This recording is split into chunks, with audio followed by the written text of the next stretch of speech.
Peace and welcome in to the latest and the greatest episode of Men of a Certain Age, The Soup. As always, I am Fro. I got my man Pinero from the 716 and my man DL from the ATL. What is going on, fellas? First of all, let me say a super happy born day to my man, my mellow Pinero. No doubt, get it in, my man. Look good on you, bro. Look good on you. Happy born day. Age. That's what man it of is. a certain age. Nah. No doubt. Happy born day, man. Thank you, gentlemen. You know what I'm saying? And let me just apologize to the viewers. I had some technical difficulties last week, so we definitely gonna get that all straightened out this week, y'all. So as we continue on with the program, peace to the God. How was your week, yo? My week was very good, man. It was busy as hell at work and busy again starting tomorrow. I'll be in Fulton County Court all day tomorrow. So literally all day tomorrow. So I got a bunch of stuff going on, and man, just staying down and staying low and keep firing, like they say. You know what I mean? That's all I can do. I just stay low and keep firing. That's what. One more thing. Shouts out to my brother Rob Evans, who passed last Friday. Oh, rest in peace. I don't know if you know Rob from the town. Rob was a good dude, man, and he passed of natural causes. Basically, he had a lot of serious health problems. They all culminated to make it an autopsy of natural causes. Last Friday in Phoenix, I didn't find out until last Sunday night on my way to go roller skating. But shouts out to Rob, man. Right. He's a good dude, man. I love that guy, and it's just a reminder of us to stay on top of our health, man. Go see that doctor. Ain't nothing wrong with it. The best they could tell you is something, and hopefully they got something homeopathic or within the medical community that can get you better. But shouts out to Rob, man. Rest in peace. Our condolences from Men of a Certain Age. Peace. To Rob Evans and his family. Yes, sir. Pinero. You made it around the sun one more. Happy New Year. That, you know what I'm saying, man? Peace to you, God. How you feeling on your born day? On your physical? Feeling good. I'm feeling like I'm 32. I'm feeling like I'm killer juice around here. Not really killer juice, but the number. I ain't out here. But I went to see I was talking to Don a little earlier about yesterday. My wife took me to go see the stage play The Wiz, which was incredible. I realized that in Buffalo, there's a lot of us, but it's not a lot of us. And the Shays was packed with a lot of people, a lot of others. And I just wanted to just see their reaction to just the beautiful ensemble on the stage, man. And it's like we had people sitting next to us who didn't like it, but we had people sitting on the other side who loved it. I had a great time. The show was great. And we had dinner after. I'm still basking in the glory of my being a man of a certain age right now. You know what I mean? No doubt, man. Peace to you, Lord, and plenty more born days to come. Sir. And just piggybacking off of what you said, ain't that America? You're going to have on your right, you're going to have people that feel a certain way, and on your left, you're going to have people that feel a whole different way. Yes, sir. As we jump off into this bowl of soup this week, man, we got a lot to talk about. This was a hot week, man. So we're going to start it off with some greens. So we're going to go ahead and do it like that. Speaking for myself, as I always do, I did not watch one scintilla of the State of the Union, not any of it. So when my son hit me and was like, Reverend Al Green sold out, I had to think for a minute what he was talking about. I'm like, Al Green, what Al Green doing at the State of the Union? And then I had to think about my man, Congressman Al Green from Texas. You know what I'm saying? I had to get my thoughts together on Al Green being at the State of the Union. You know what I'm saying? And they said Al basically stood for something. And as you said just a moment ago, some people on the right didn't like it. People on the left was cool with it. That's the yin and the yang of it all. Let's jump in to the good Reverend Al Green one time and see what happened with him at the State of the Union, and then we're going to come back and chop that up. So here we go. And what counties in our country, 2,700 to 525, with a map that reads almost completely red for Republican.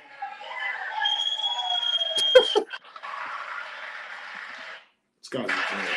Now, for the first time in modern history, more Americans believe that our country is headed in the right direction than the wrong direction. In fact, it's an astonishing record, 27-point swing, the most ever.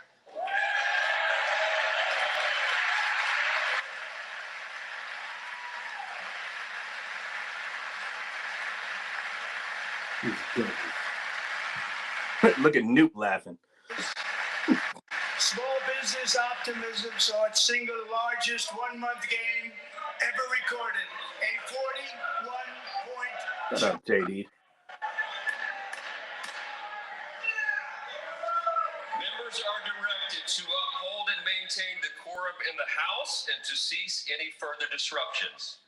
That's your warning.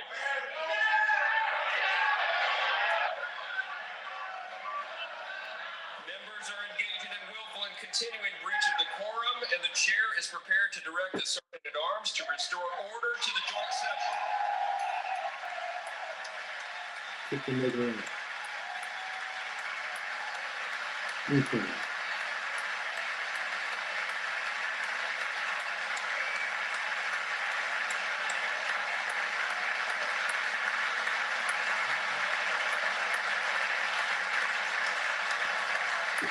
Mr. Green, take your seat.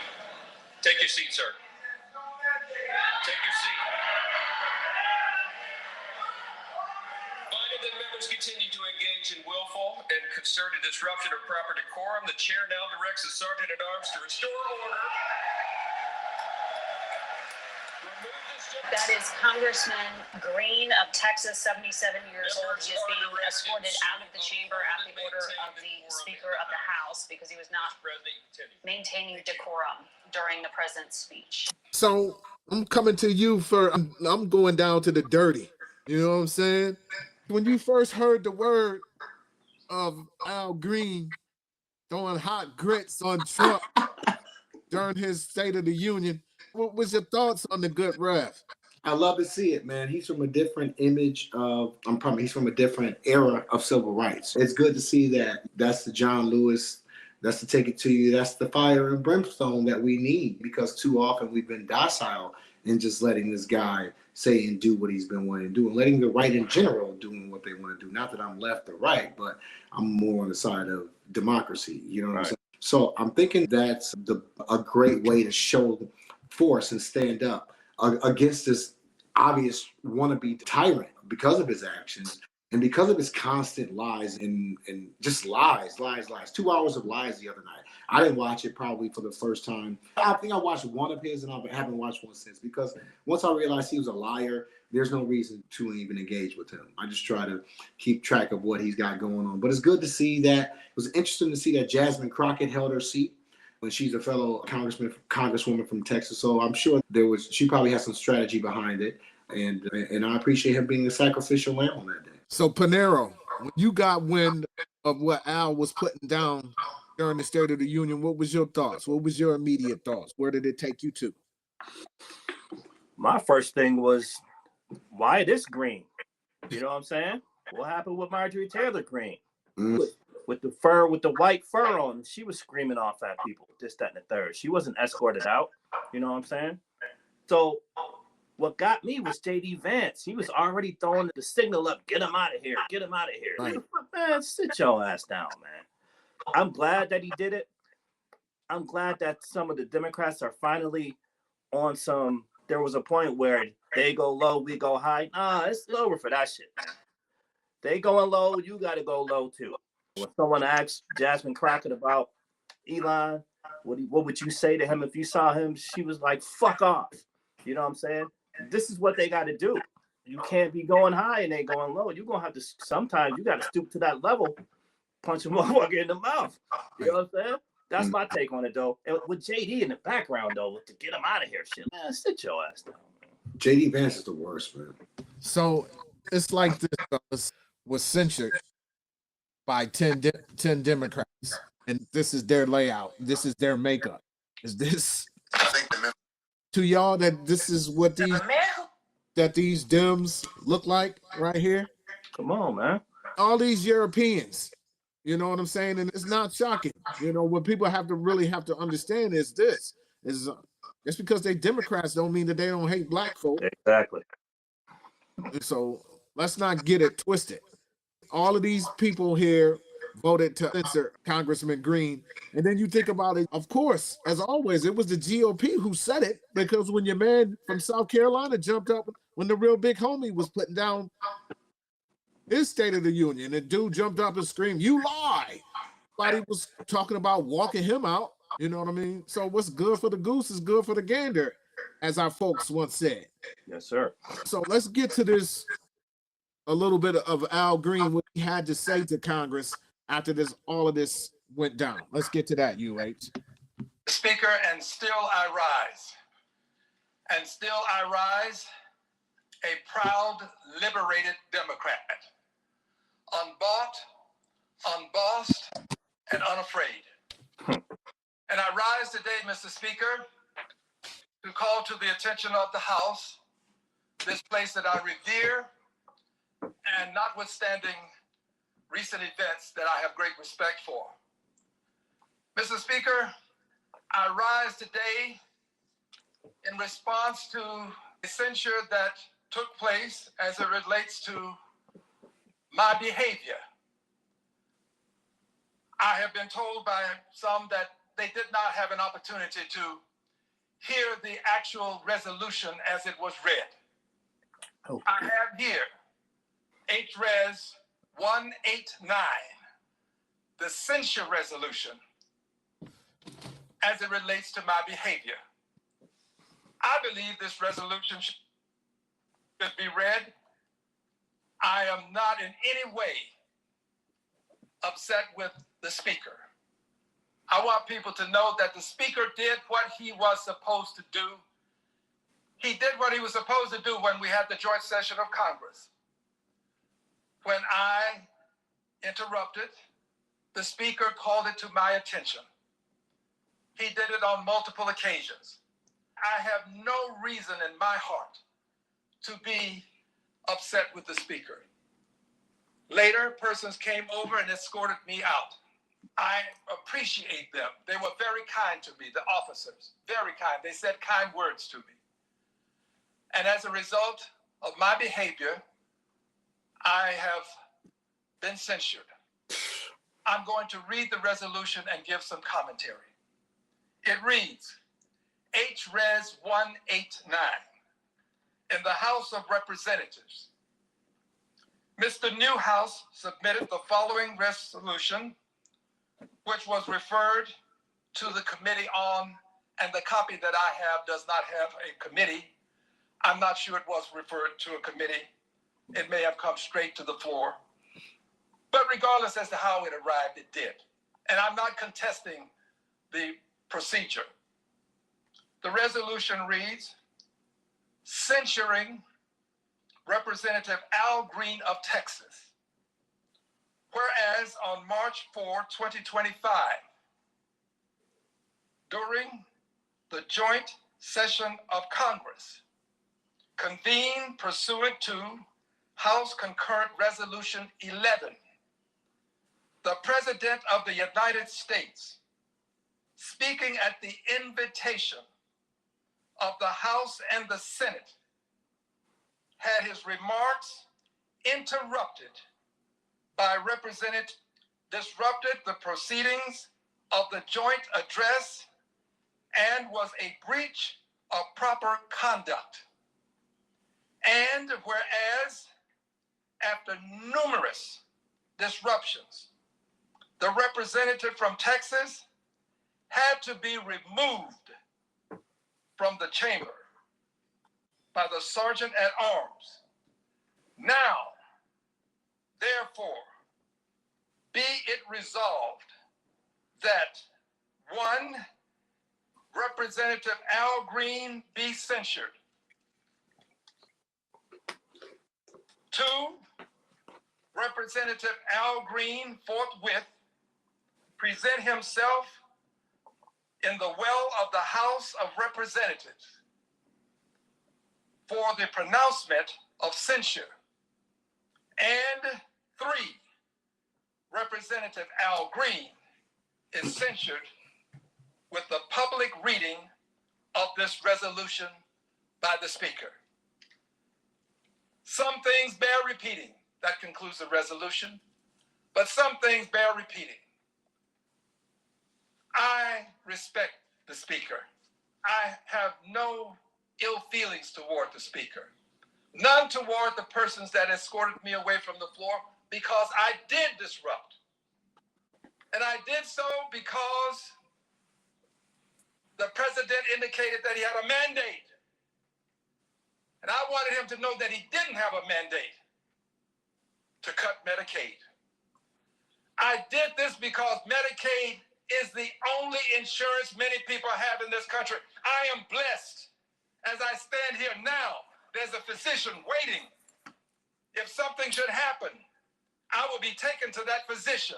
I have the best health care in the world. There are other people who have less than I. I would have them have what I have. But I surely will not stand by and see them lose what little they do have. Medicaid is for people who don't have the kind of health care that 435 members of Congress and 100 members of the Senate have. But they do have some health care. It has been approved by legislation that the Energy and Commerce Committee would cut $880 billion from their budget. The overwhelming majority of that budget has to do with health care. I see no way for this cut to take place without cutting into Medicaid. I am going to fight the cutting of Medicaid. I hope that this comment, this message that I'm giving today will deter them and cause them to go a different way. Then they can say, we were never going to do it. Al Green just had this false notion. Let me have it. Don't cut Medicaid. It's all they have.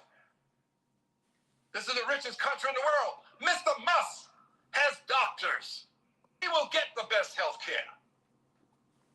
Let him understand that he should be on my side. He should be on the side of the people who need this health care. He has the ear of the president. Mr. Musk, speak to him. He listens to you. But for the grace of God, dear brother, you could be on Medicaid. You've just been blessed. Don't assume that it's your intellect that has caused you all of these great blessings that you've received. You've just been blessed beyond measure. Speak to the president and tell him that Medicaid ought not be cut. P. So we see the passion that Congressman Green is coming with, I should say. And he's speaking for the masses, right? Definitely. I think the thing is, the Democrats don't have his back. Why is he censored? Why would they want him to be censored? He's speaking truth. He's speaking truth to power. He's letting people know, just because you think you're in a position because of your intellect, excuse me, you're in a position because you're blessed to be in a position. They have health insurance, great health insurance, but you want to take away the small amount of health insurance that other people have? It's good that he stood up. He did it for a reason. He did it strategically, and he did it for the people. And again, for other people to scream "you lie," and for other people to come in with white fur coats on and disrupting everything, and nothing gets done to them, it's horrible. It's just racist for him to be thrown out because he's a black man standing up for the people. It's a horrible situation. Obviously, we didn't get into the entire speech due to time constraints with our program. You can see that this man, Al Green, is definitely voicing for those who cannot voice for themselves. Exactly. And that's what the representatives are supposed to do. You Right. represent the people. That is truly your title as a congressman. You represent a certain group of people. The thing about it is that Mr. Green is speaking up for the masses of people. That a lot of people, I know my parents and my grandmother was on Medicaid and actually had a 24-hour nurse that had to attend to her because of her dementia and things of that nature. That was part of Social Security. That was part of healthcare, of Medicaid. And obviously she was getting her money. Her mother, who's about to retire, who's actually in Europe right now. Shouts out to Big Barb in Rome, just landed in Rome last night. You know what I'm saying? Big Barb taking it out there one time. But that's something that we, as we approach that age, being men of a certain age, have to look at as well, as the way that we are our supposed securities, and these are securities as Americans that we work for, that we put our money and our time into. Right. We put our money into healthcare, we put some Medicaid, we put our money into SSI. And these are, pardon me? Entitlements. Yeah, and these are entitlements as American citizens. And what this guy, Elon Musk, and his Doge is doing is very simply going to the bank that has the most money. And that's where the most money is, Social Security and in Medicare. So we have to be very conscious of how these guys are implementing strategy that is going to affect massive amounts of Americans. On a personal note, I'm a veteran. So primarily, I use the VA as my source of health care. Right. But with the cuts that they're making, what I'm doing is I'm looking at privatized insurance. You know what I mean? So just as just to get, number one, a second opinion on some things, and number two, the fact that these guys are dismantling our institutions, like you say, our entitlements as American citizens, one by one, and that's where the most money is of all of them. Yeah, it's very dangerous times, and we need those people to stand up for us in certain situations. I don't believe I mentioned it too last week, but I'm very disappointed in Hakeem Jeffries, man. I was telling my sister and I were texting, and I was like, when Jeffries talks now, all I hear is Charlie Brown's teaching, because it's nothing. No substance. With no substance to it. It's catchphrases and different things of that nature when he's speaking. When we see a guy like Congressman Al Green actually get up to be heard, that's what it is right now. Just like you were saying a moment ago, shout out to the Queen Elegant Divine, as I call her, Michelle Obama. But at this point in time, no, it's not when they go low, we go high. When they go low, we go lower. That's what gets people attention. As we all know, what gets the most clicks? The negative stuff. The positive stories don't get as many clicks as the negatives. The sex and the killings and all of that are going to get more clicks than the school opening. You know, the hospitals being openings, those types of things. And that's just the way we are. And society is like that right now. And as we were saying, that Congressman Al Green is speaking for the voiceless, right? But there are a lot of people who actually voted for this foolishness. And somehow, some way, they thought that the foolishness was going to hop over them like tornadoes. A tornado might land in one part of the city and then hop all the way over to the next city. You know what I mean? They thought voting for Trump and him saying all the nonsense and things that he was going to do, you know, it was going to hop over them and just land on somebody else, on those others, as they call them. She was fired from her civil service job. Absolutely, I feel a little bit betrayed. She was among more than 125 people dismissed last month from the Treasury Department's Bureau of Fiscal Service in Parkersburg, West Virginia. Result was that back and forth conversation now. It's like, you knew this was coming, but we didn't. Like, nobody that I've talked to understood the devastation. That makes perfect sense. We knew this was coming, but we didn't. But we didn't. In our lives. No kings, no tyrants! No kings, no tyrants! The cuts have shaken up a community that overwhelmingly voted for Trump. He won West Virginia with 70% of the vote, one of his biggest victories. But the betrayal felt by Piggott, a church-going conservative and three-time Trump voter, comes as political analysts are examining early signs of a possible backlash in Republican strongholds like Parkersburg, where the government-slashing efforts of Trump and Doge are beginning to hit home. Elon Musk has basically taken over our government and has called the shots, unfortunately, it seems to be. A handful of Republican voters who lost their federal jobs joined Democrats at a recent anti-Doge protest. Whoa. service offices in Shocking. Parkersburg. The federal job losses in the state could soon extend beyond the BFS building, says West Virginia University economics professor John Deskins. West Virginia is at the very top of the states in terms of the federal workforce as a share of total workforce in the state. So if the federal layoffs happen, if they hit West Virginia, we stand to suffer a disproportionate share when those jobs disappear, when that income disappears, when that spending leaves the state economy. But in Reuters interviews with 36 workers, business owners, and politicians in Parkersburg, nearly all said that Trump's focus on cutting government spending was a worthy goal. And Reuters Ipsos polling shows Americans' attitude toward Trump are so far essentially unchanged since he began firing federal workers in February. As of this week, his approval rating was holding steady at 44%. Cutting costs and waste and fraud. And we love that big picture. I love that big picture. My friends, we were excited about that because it is true. But again, I can't help but go back to the fact that what is the decisions that you're making right now solving in the big picture? So the concept of voting for that again, voting for Elon Musk essentially to wreck people's lives, I can't do it. The economic impact of the mass dismissals across America may not be immediately felt. So far, 100,000 government workers have been fired or taken a buyout. Parkersburg is bracing for another round of layoffs, with all government agencies ordered to make plans to cut career staff by March 13th. For Mrs. I voted for Trump 3 times, and I just can't believe it. In the great words of the immortal Bob Marley, now you get what you want. Do you want more? You think it's the end, but it's just the beginning. Listen, that's what you get. You thought, like we said, it was going to be like a any, meeny, miny, mo game or something like that. You thought that it was going to pick everybody but you know what I'm saying? And you was going to escape the wrath of it.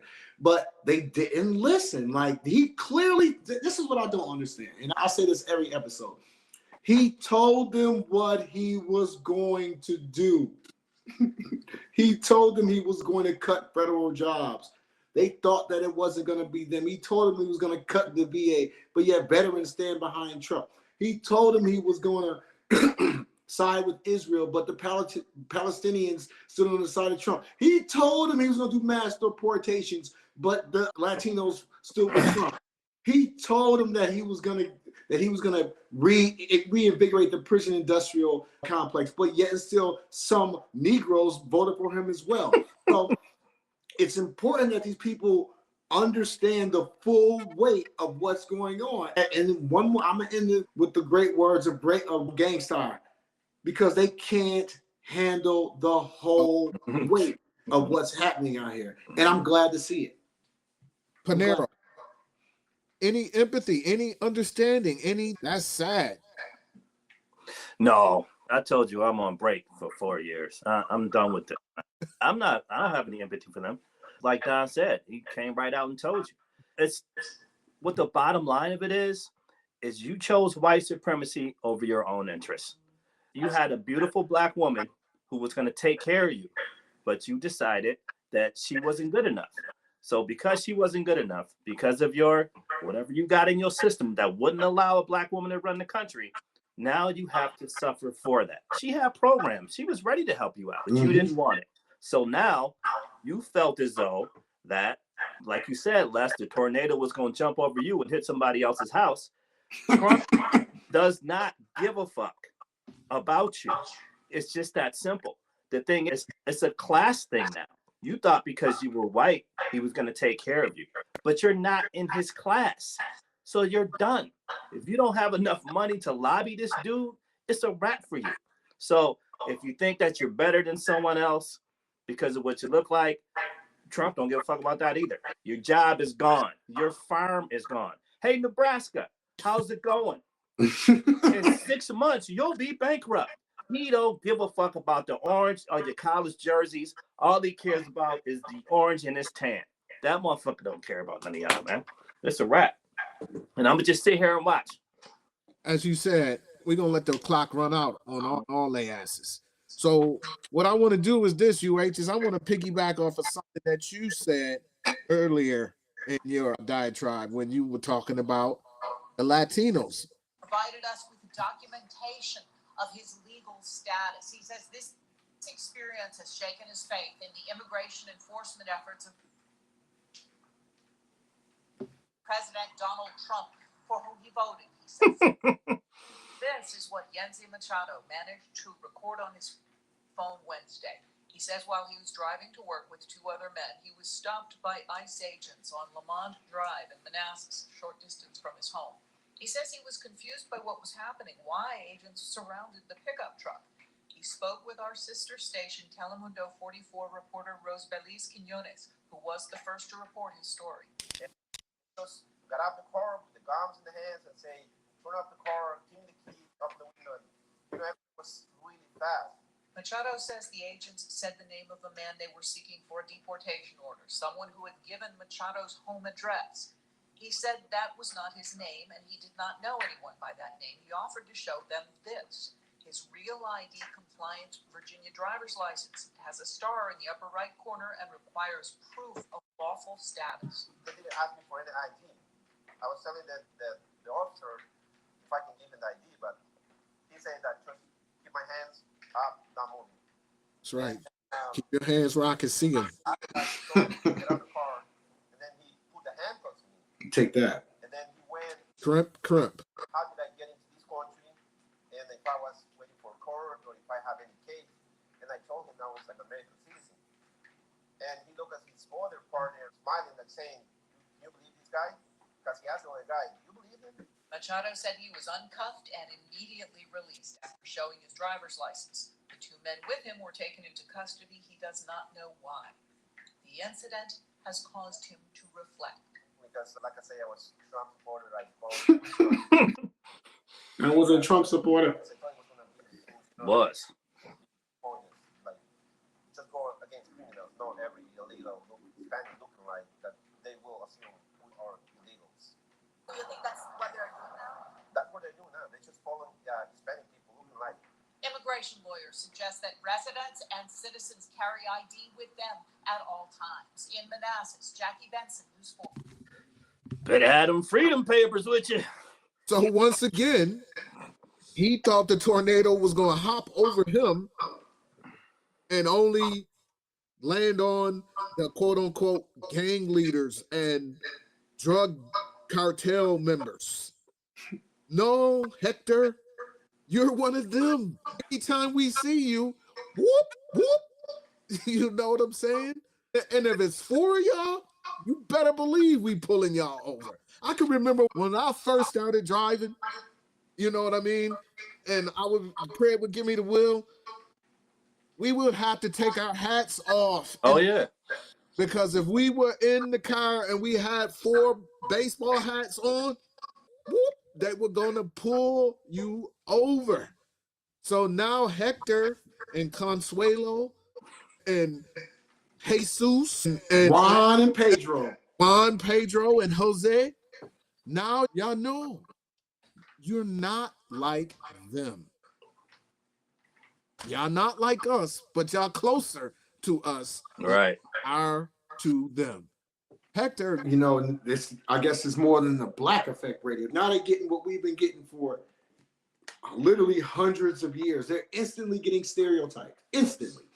And you know what's so bad that I even stereotype them. That's how bad it is, because I'll be like, I do a lot of driving in Gwinnett County, which is where my office is, and that's a very diverse county.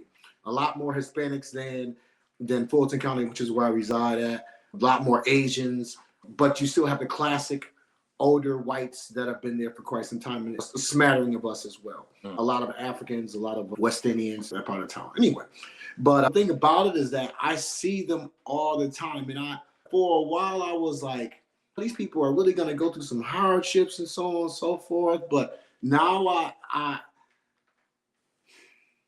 I see that they really truly voted against their interests, and now they're getting the black effect. Now they're getting the 4 baseball hats in the car, the me with the dreads, you know what I mean? The gold teeth. They're getting all of that. And they can't get away from it because of their skin color. And the thing about it is open season on them. Any of them. At any point in time, them boys can be like, you know what? You got to go. They deporting citizens. They naturalize people. They go in people's houses. They got roadblocks, all that crazy stuff. And you know what? I'm not worried about it. I show my Star Georgia license and keep it moving. You know what I mean? Hey, I have no sympathy for people who voted against what we were telling them. And us being the longest standing minority group in America, we straight told you, don't do it. 82% of us as a whole, don't do it. And these fools thought they was different. They thought they was white, and now they're gonna see how white they really are not. P double. My man said they pulled us over and they told me to show my hands. It's to see. Yo, when I, as a youth growing up, we would watch these movies, Menace to Society and Boys in the Hood, and I used to hear Mark all the time. You a Mark. I'm like, yo, what is this Mark shit? But then I realized you're marked as a, you know what I'm saying? You're a target now. Right. You voted to be a target. You voted to be a mark-ass Puerto Rican. That's what you done. You a mark Latino. Even if you have citizenship, you're marked just because of what you look like. And I know in previous shows I've said that there's Latinos who are for us because they know their history. They have their own set of white people that they're battling colorism. Right. But those white people that voted for Trump are mixed all in now with the Puerto Ricans who feel like they're a part of the African-American struggle. So it's all together now. So you a mark and you a mark. It is what it is. I like that. That. That's a real way to put it. And this is just an example of us, men of a certain age. The Soup, please share, subscribe, comment down low, and hit that reminder bell so y'all know when you can get this soup hot off the stove. But this is just point blank exhibit A of people reaping what they sow. Yeah. Again, if it can happen to me, it can happen to you. These Europeans who got out here and thought everything was sweet. They loved Trump talking about they're eating the cats, the dogs. Y'all was cheering all of that, not knowing that if you are not in a certain bracket, income bracket, that you are lumped in with all the rest of us. Yes, sir. And that's why they out there in, West Virginia talking about Elon. You had the European man even get up there, shockingly. Rusty was up there talking about Elon being the president. It's finally sinking in, huh, Russ? Yeah. It's finally sinking in, huh, Rusty? As we continue on with this hot scoop, man, let's go to this Memphis story real quick, UH. One is something to push your wig back just a little. I think that Memphis, Tennessee is going to be the next gentrification project, and I don't think anyone else sees it coming. A couple of years ago, there was a lady that got kidnapped named Eliza Fletcher. There was a man running around killing folks, Facebook Live, and a Jordan truck got hit up. I think a train got hit up for like thousands of Jordans, and this was all in 1 week. The next week, Tucker Carlson got on the news, and he was like, if we don't use all force necessary, the rest of America will look just like Memphis. And I was like, what that nigga say? Then the next year, Tiffany Nichols was tragically beaten to death by the police, and the Department of Justice released a 209-page indictment on the Memphis Police Department saying that they're untrained, they're racist, so forth and such. And in more recent news, we have Elon Musk, who's building a supercomputer there, unbeknownst to the city council, which now leads him to a predicament where he's trying to build a gray water plant, and he's trying to expand, and the city council, now they don't trust you. I don't know what you got going on. What happens when an entirely conservative state points their eyes at a little blue dot filled with Negroes? There was literally a Senate bill passed that has wide support by the politicians in Tennessee to change the name of the Nashville airport to Trump International. Elon Musk already has his nuts on Memphis' head. He's not even paying his utility bills. He's $400,000 in the hole. A lot of this is happening. The Memphis mayor is out here holding emergency press conferences for a damn FUBU hip-hop award show. Memphis is the second largest majority black city, and we're surrounded by people who hate us and laugh at us. How long until the levee breaks? So that's what's going down in M-Town. Shout out to my uncles and aunts and cousins and everybody out there and friends out there in M-Town, man. We don't pay attention to what's going on and really start taking action, we gonna end up in camps. Yeah. Maybe not us, but our grandkids. Because at this point in time, they basically robbing places bareface. It's just straight up and down. How is this man the richest man on the planet have a $400,000 utility bill? How is that? Again, it's a long, slow play that they've done. They started way back in the 60s with the Conservative Party, the conservative agenda, the Heritage Foundation, all of these different think tanks that started the war on drugs, introduced crack, exploded AIDS in the minority population. It's been a continuous effort to have us be dehumanized and or eliminated. You got the prison industrial complex. You've got social media constantly telling us that we don't need each other. You had the pimp hoe era. You've got hip hop constantly giving us messages that it's okay to harm the black man if he disrespects you in any way, shape, or form, or even if he looks at you wrong. You know what I mean? It's a culmination of things that are leading to a point where they said, like you said, they put us back on the plantations. They say that we're not worthy of society. And you have to remember that there were a certain number of black people that were free regionally and also people that were free economically. So when people say, even though you're black, you were a slave, no, not all of us were like that. And if they have their way, not all of us will be like that in the future, because there'll be elitists, whether they be the educational elite, whether they be the financial elitists. There's going to be, whether they be the athletic or culturally elite, they're going to have places in our society where they're influencing the mass number of us. Or not saying of us, I'm using us as a black thing, okay? Not me personally, and you gentlemen as well. But where they're influencing the majority of our race, and the people are just sheep falling into the capitalistic system, into the system that allows them to only sustain and only to wish, but there's really no economic or educational mobility, because those positions are occupied by blacks who have conformed, and or how, if you want to call it a sellout, but have conformed to capitalism over community. Speak on it. P double, man. Memphis 10, as is known as, man, one of the blackest cities in the country. We can no longer fall victim to foolishness and be out of the loop of not knowing and then finding out too late. Yeah, this is new to me, and I'm glad that I'm a part of it of a certain age to even hear about something like this. And like he said, like, it's a small blue dot surrounded by a bunch of red. So it's a situation where they have to have their head on a swivel. And it's like Don said, it's all a setup.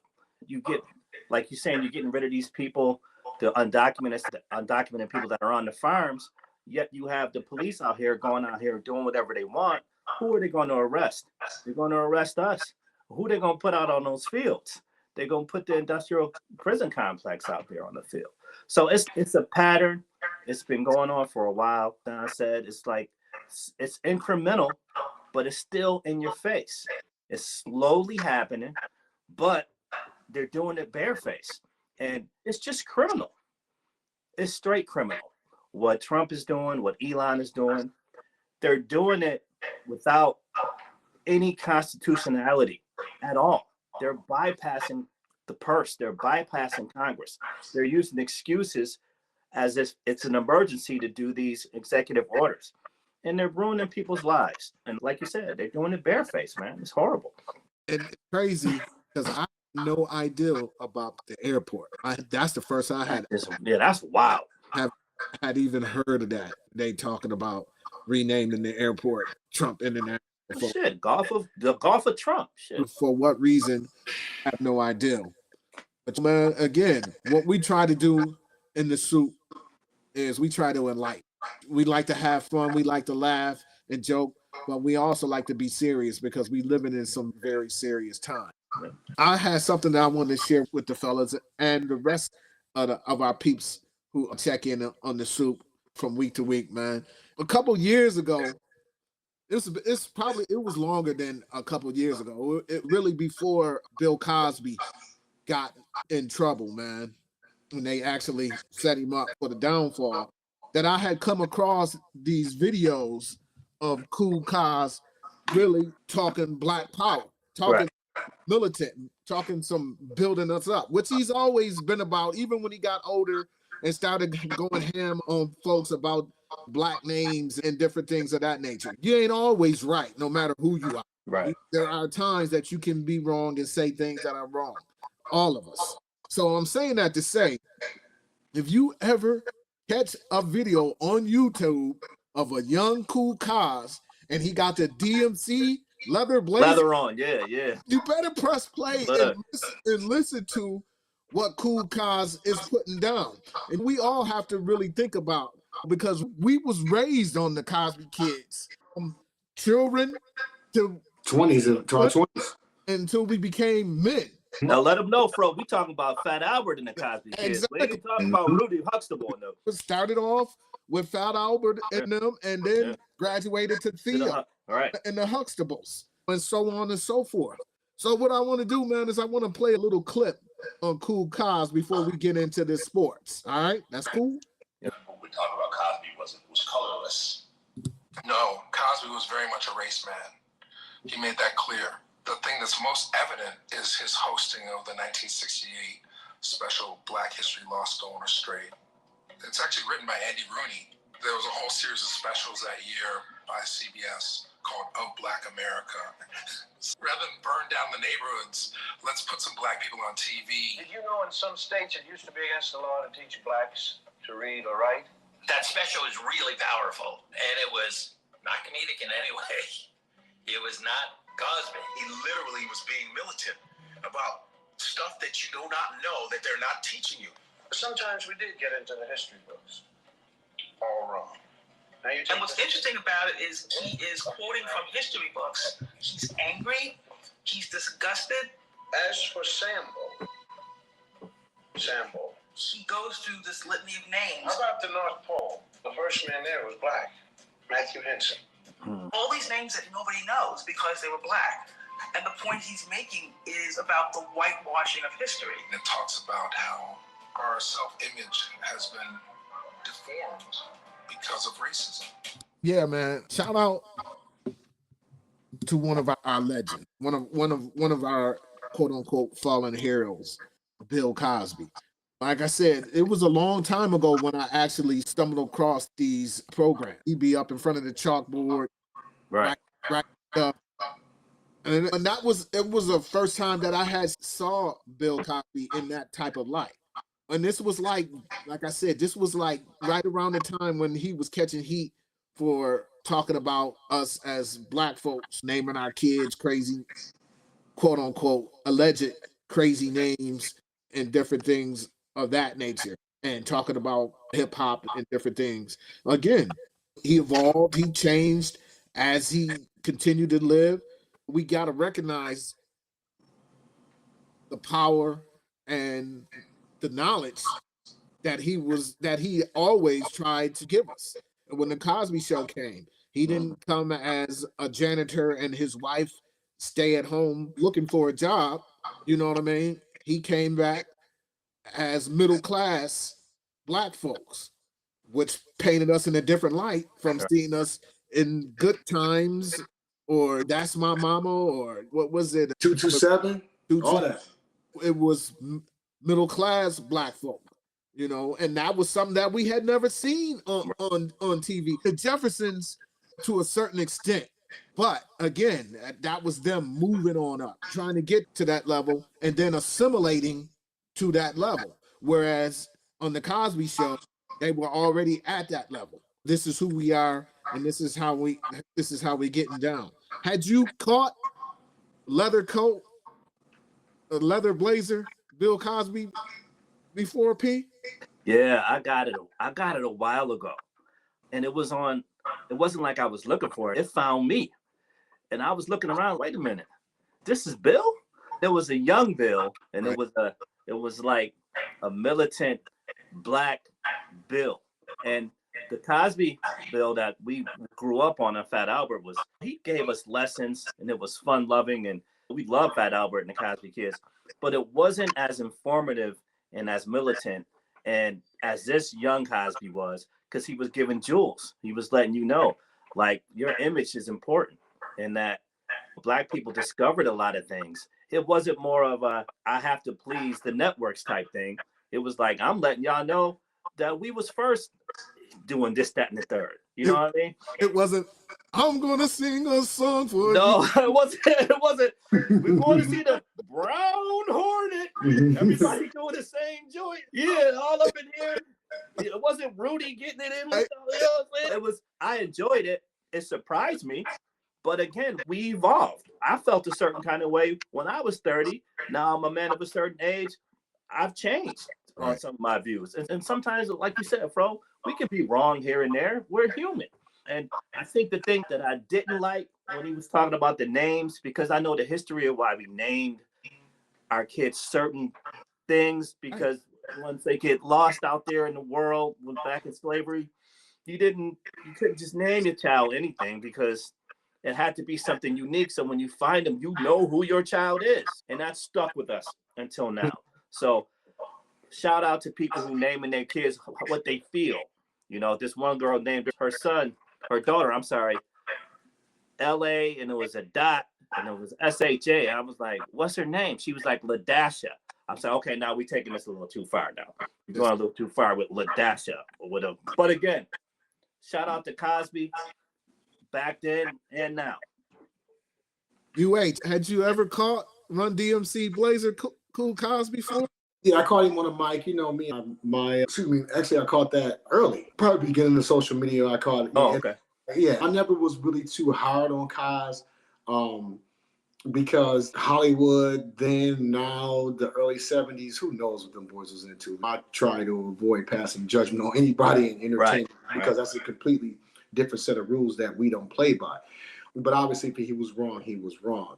That being said, he was a great cultural force. He was a great cultural force and very influential in our lives, like you say, from the beginning, from the Cosby kids all the way up until it's a different world. It inspired a whole generation, inspired a lot of people in my generation to go to college, to pledge fraternities, to want to attend an HBCU. So it was good. His influence was obviously undeniable for a very long time. Now, and one thing I do want to point out, D, is that I never knew or even considered the reason why we had such wild names. You know what I'm saying? But that's a dope historical fact. So, Throw on. Yeah, I appreciate you for spreading the word on men of a certain age for that. No doubt. I really do, man. But we all get older, man, and we get more conservative as we get older. Yeah. You know what I mean? So get off my lawn. Exactly. Exactly. I think that's part of age, and for the things that he's done, and for the height that he saw Black excellence at, I think it was probably hard for him to see that the changes that we were making could invariably end up positive. I think that's why he looked at the things that he saw as he got older as counterproductive.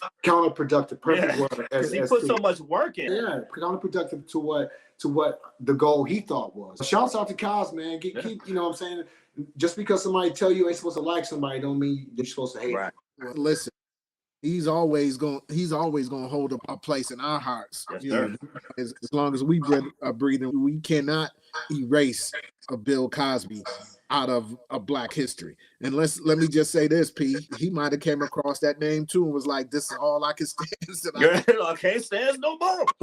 You know what I'm saying? But as we continue on, man, as we turn down the soup a little bit, go into the athletics part of the culture, we actually had a strange week between two of the biggest, how can I say it? Two of the biggest in the sports media, in the sports world now. When you talk about sports media, you talk about Screaming A. Smith. You talk about Stephen A. Smith. And you talking about sports, you talking about LBJ, LeBron James. We talking about both of those guys. And this week, man, during the Knickerbockers trip out there to the West Coast to play the Lakers, the two worlds collided. The two worlds I'm talking about is Stephen A. Smith and LeBron James. So before we build on that topic real quick, let's take a look and see what happened. When to first take on this Feel Good Friday, thank you for being with us. Obviously, Stephen A., an incredible game last night in LA. You were in the building, and we'll get to what that means for the Lakers and Knicks in just a moment. But S.A., there was a moment in the game that we want to address. That was LeBron James coming up to me, unexpectedly, I might add, to confront me about making sure that I mind what I say about his son. Can't repeat the words because they ain't suited for FCC airwaves. Now, I thought long and hard about this over the last few hours because I had no intentions, Molly, of talking about this at all. Yeah. And the reason why is because it was a one-on-one, I wouldn't say a conversation, but it was a one-on-one confrontation. But then I wake up and everybody from ESPN and my agent and everybody else were sending me that this thing had gone viral. And so ultimately it was unavoidable, and that is why I have to discuss it now. That wasn't a basketball player confronting me. That was a parent. That was a father. And I can't sit here and be angry or feel slighted by LeBron James in any way in that regard. By all accounts, he's obviously a wonderful family man and a wonderful father who cares very deeply about his son. And based on some of the comments that he had heard, or shall I say, I think he thought he heard, he clearly took exception to some of the things that he heard me say, and he confronted me about it. For the record, his agent and friend, Rich Paul, has my number. Maverick Carter, who works under him, has my number. LeBron James knows how to get in contact with me if he wanted to. He never called, because had he called and wanted to talk to me, I would have accepted that call. Had he wanted to see me, I would have flown out and I would have seen him and I would have had a conversation man to man. But that is not what he elected to do. Instead, he elected to confront me while I was sitting courtside. Ari Emanuel, the head of William Morris Endeavor, one of the agencies that represents me, along with Larry David, was sitting courtside. I was with them for the game. And he walked right up to me and he said what he had to say. And apparently he feels like I was slighting his son. So let me come to you first, UH. When you heard this or came across your TL or somebody brought it to your attention, what was your thoughts on it? I thought it was hilarious. I thought it was hilarious because you talk all that nonsense on TV, you know what I'm saying, about a man's teammate, number one, and somebody who's really just trying to find their way in the league. And with all the pressure and nonsense that they put on the man, and obviously LeBron has his hand in the pot as well because of the fact that he's his dad. He wanted him drafted first round. He went to the Lakers. Everybody knew he basically wasn't the first round pick. I can dig the Stephen A. take on that as far as his nepotism. I can dig that. But that happens in all areas of sports, all areas of politics, all areas of society. So you can't expect someone not to want the best for their child. I just think that Stephen A.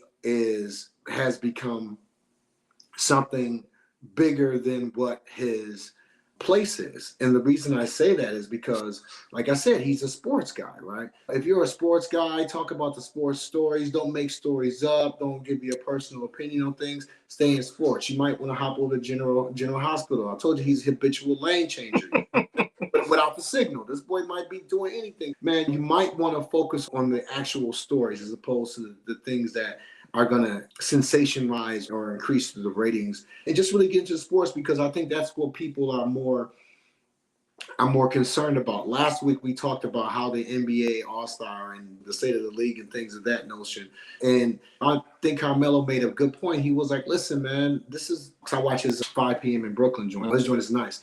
But he was like, man, this is the way they play. You know what I mean? This is their thing. And y'all can't keep on talking down on these dudes because of the way that they play their game. You know what I mean? And I think that Stephen A. was somebody who really doesn't have the experience of being on an NBA pro basketball court, or being under that type of scrutiny, doesn't deserve to constantly criticize people for their positions in the pro arena. I don't think he has earned that right to make it personal. You know what I mean? That man worked hard. Who knows how many jumpers LeBron is going to be? Who knows how many years it's going to take him to develop? You know what I mean? Let that man live. Don't make it a topic, bro. Don't make him a trending topic. Just like, and you notice that ever since Barkley and the boys went at the league last week, I was hoping we were going to touch on that, but you notice ever since Barkley and the boys went at the league last week, them young boys been showing out and acting crazy on the court. 30, 20, 20s, you know what I'm saying? The league is in a good place, man, and it's not the media's job to project where the league should go. Let the league go. Let the league be the league, man. No doubt. Panero, you as a father have a son and a daughter for that matter. Yes, sir. I'm interested to hear what your perspective is on the situation. Yeah. I think I agree with a lot of what Don is saying. We're men of a certain age. We cut from the same cloth. But my thing is, if you know that your son is going to be in the NBA, you made it so that he can be in the NBA. And I would do the same for my son, but I would let him know, you're an adult. You're going to have to deal with what happens in the NBA.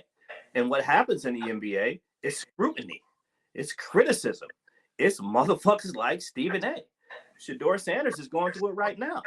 And his father told him, yo, motherfuckers, he don't curse, but he like, yo, this is what comes with it. You come from me. So you better go out there and exude some confidence and don't let these people beat you down. Sometimes you just have to ignore the media. And when it comes to LeBron, I'm not a Stephen A. Smith fan, but sometimes he's right. Sometimes, most of the time, he's wrong. But I'm a basketball fan. So I love what LeBron does on the court. Sometimes he do some stupid shit off the court that I just don't agree with. Now, Jaylen Brown said some things about his son. Did you ever see him step to Jaylen Brown like he stepped to Stephen A? No, he didn't step to Jaylen Brown. But you chose to step to Stephen A when he wasn't really looking, he wasn't ready for it. And Stephen A was like, man, if you wanted to talk to me, you could have called me. We could have set up a meeting. But you stepped to me in front of everybody, which to me was some bitch shit. I'm just saying, that's just how I feel. The way I look at it, LeBron, that was a bitch move. And again, your son is in the NBA, your son is an adult, you can't protect him from everything. And I would tell my son Miles, listen, if I got him a job at GM and somebody felt like their son should have been there, you're gonna have to deal with some heckling, but you're gonna have to do the work and get your check and just get the fuck out of there. It is what it is. Some NFL news: Myles Garrett just signed for $40 million a year with Cleveland. Shit, Jesus. So he is he not ain't coming here, huh? He ain't on the move. He locked. He just fucking signed Greg Rousseau gave him the money, and he a fucking power forward playing defensive end and shit. Yeah, shout out to Myles Garrett, man. Damn. Out there. So my thoughts is like this. LeBron James is one of the greatest basketball players ever I've seen. I put him in my 5 when they came back against Golden State. I had to bend the knee and say, respect DuPont. But he is an egomaniac, first and foremost. He forced his son to go to the league so he could boost his GOAT conversation, so he can get another bullet point on his Wikipedia page. I'm the only player that's ever played with their son in the NBA. That's another mantle. But here's the thing, bro. Like I said earlier, you're gonna have people on this side, you're gonna have people on that side. You're never gonna be the consensus greatest basketball player ever. So you can get that out of your mind, out of your dome piece. You know, that's not going to happen because everybody's going to have their own opinion. Right. They believe is the greatest. Just like I know Don feels is Kobe Bean. Without a question. You know what I'm saying? So that's an opinion that you're not going to win. You're not going to win his opinion to be the greatest, even if you played with your son. That's not going to move the needles that you are the greatest basketball player ever. So with that being said, man, first of all, he forced his son to come to the league when he damn sure wasn't ready to play in the league. What would have been so wrong with him becoming an All-American at USC? What would have been so wrong with that? And then you're going to tell another man whose job is to report and talk about sports, not to talk about your professional son, who is a professional basketball player? Man, FOH. Yeah. FOH. You know what I'm saying? And then, yeah, I can feel it. And Stephen A., you, Mr. I'm the baddest man, where define me. And then all of a sudden, when you get confronted, and another thing, LeBron is huge. He is a big guy. LeBron is 6'8". He is He's huge. about 250 too. You know what I'm saying? He need to be playing DN. Exactly. In the NFL. I'd take him over Greg Rousseau right now. But I digress. And Stephen A. to get up there and say, this is a father speaking right now. He Kurt, yeah. You nailed it on the head, P. Last week was the NFL Combine. This week was nothing but slander about Shadur. He's that, he's this, he's that. Deion has not said a word yet. He won't say something, but have you heard Deion's come out and say, you don't be out here talking about my son. Keep my son's name out of your mouth. What are we doing here? Your son is a professional athlete, dog. His job is to be critiqued. His game is to be talked about. Oh, we can't talk about his game. That's LeBron's son. Be careful on what you say about that. LeBron needs to get over himself, man. I'm sick of LeBron. I'm sick of TJ. I'm sick of Shannon Sharp. And I'm most especially sick of Donald Trump ass. Yeah. Let him know, Fred. Tell him why you mad, son. Tell him why you mad, son. This is what it is, B. Yeah. Shit.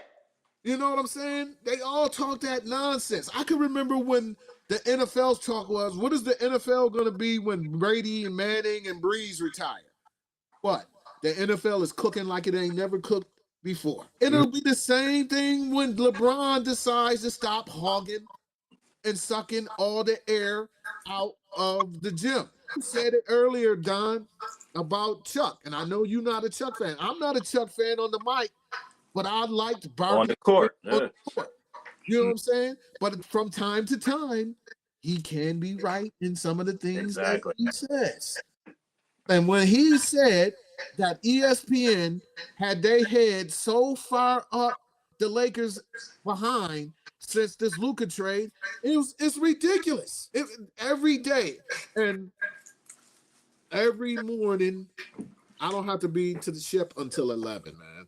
So after I get up, I do what I do around the building. I'll cut the TV on and get a little bit of get up and get up. Like Sports Center? I really don't even watch Sports Center like that no more, to be totally honest. No, Saturday and Sunday is the most that I watch Sports Center, to be totally honest. Okay. But you get a like YouTube in? Of course. Okay.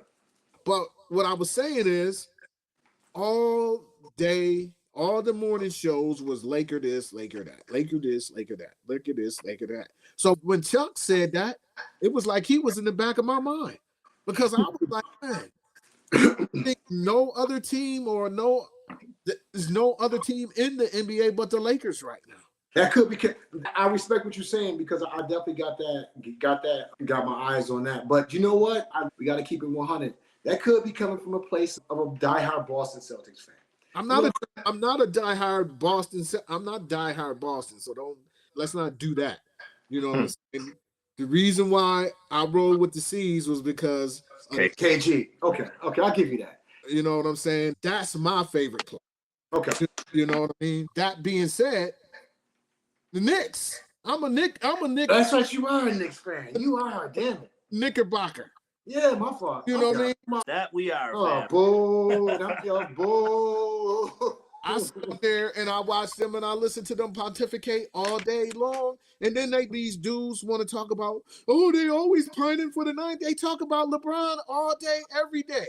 They had a topic, is LeBron the best 40-year-old ever? What type of topic is that? Some made up shit. Is he the best 40-year-old NBA? Duh. Yeah. What is LeBron sending these topics to y'all and y'all just putting them across the bottom line and talking about it?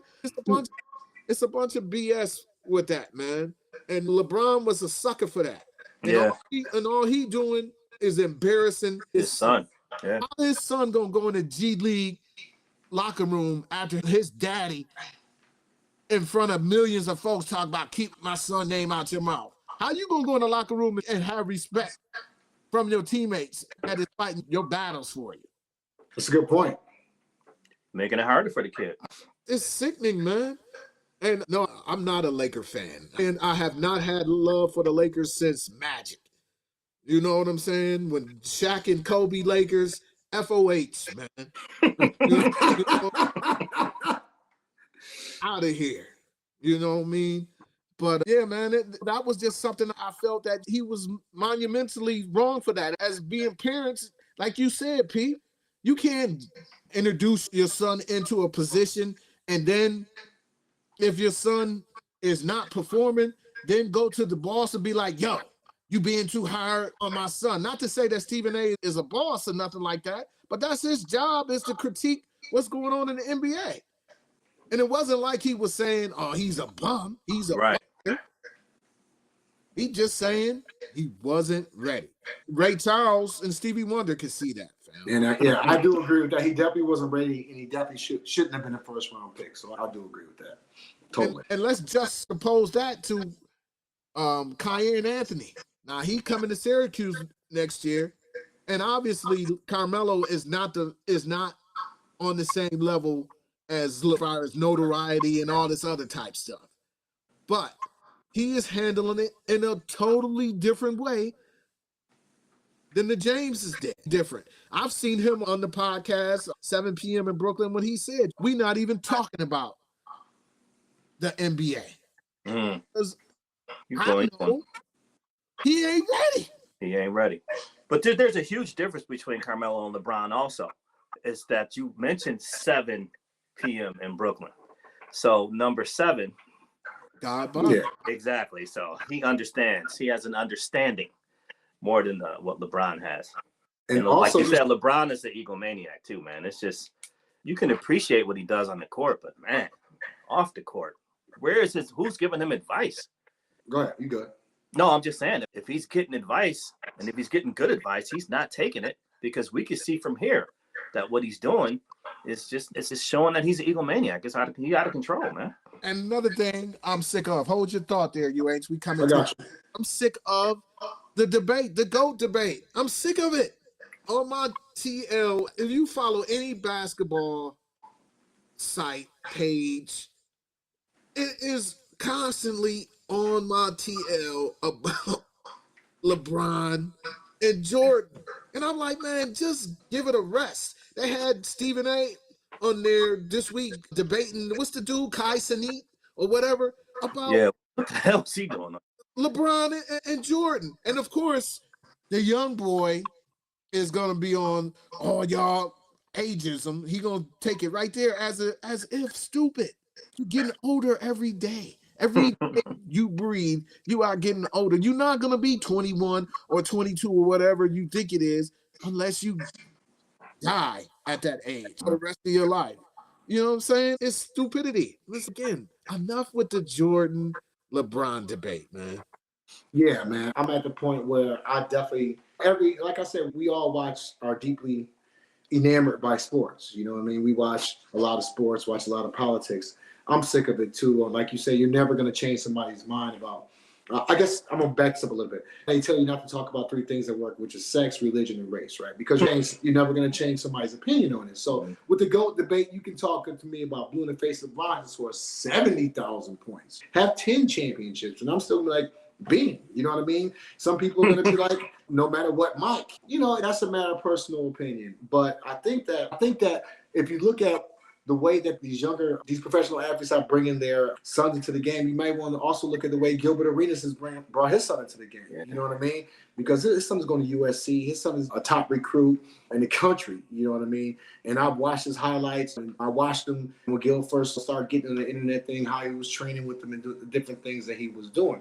So it's going to be interesting to see how these sons and daughters of these athletes turn out, of these high-profile athletes turn out, and how they're handled by the media going forward. Because, like you say, as a parent, you guys want to put your children in the best position, but they have to be able to deal with the position that they're in, because the outside world is not always going to be kind and nice to your children. So yeah, at all, man. But yeah, that's one of the things I wanted to put a pin in is that whole GOAT debate, because it's ridiculous. It's subjective, and you're never going to win the argument, because if somebody thinks it's LeBron and somebody thinks it's Kobe and somebody thinks it's MJ, all three of those people are going to stand on what they stand on at the end of the day. But yeah, man, it's always good to see my brothers on the Sunday morning, especially this Sunday morning when it's my man's born day. No doubt, get it in, D. Yes, sir. Salute. If I had a Mick Ultra to crack, I would crack a Mick right now. And my boy. But man, UH, what you got for the folks before we wrap, man? I talked a couple pods ago about making sure that we speak to each other, take care of each other. I've been doing a lot of that. I've been making sure I try to speak to every black man that I see, look them in the eye, say what's up, because we are truly all we got. That's all I have to say. Short and sweet. Just speak to each other, man. Let's be kind to each other. Let's be communal, and let's be smart with our capital. That's peace. That's peace. Panero, on your day, on your born day, what you got for us, Lord? Listen, to piggyback on Don, let's take care of each other, because as a people, we've done so much with so little for so long that we're qualified to do anything with nothing. That's for men of a certain age. Let's go. Facts. Man, as always, it's the same old soup. We just reheating it. Until next time, but before we go, let me leave y'all with this. Next Sunday, my man's is going to make his debut in that red Ferrari. Oh, yeah. Young Lou. Shout out to Lewis Hamilton, man, out there in Australia in the red Ferrari. Wow, nice. Okay. Out in the red Ferrari. We'll talk it up next Sunday, man. And until one more thing, man. One more thing. Shout out to Damon College for being the #1 college, the D2 college in the country. Shout out. Shout out to Justin Glover, my man Kev Glover's son. He the point guard at Damon. Nice. They are #1 in D2. Nice. That's what's yes, up. Sir. Damon College, y'all. Yes, sir. And peace. Be safe, my brothers. Yes, sir.